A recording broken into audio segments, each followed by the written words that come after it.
All right, I think she's ready for gravel.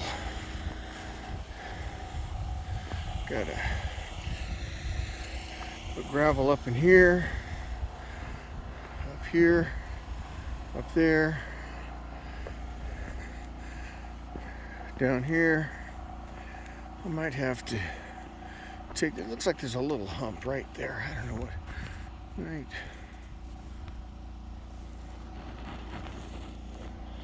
right there.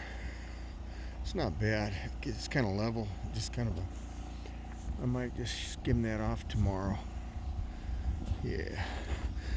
So anyways, I gotta go secure my buckets, get in the excavator and go home.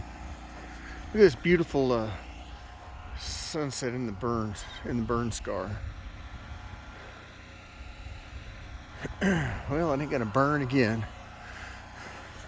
Not for some time anyway.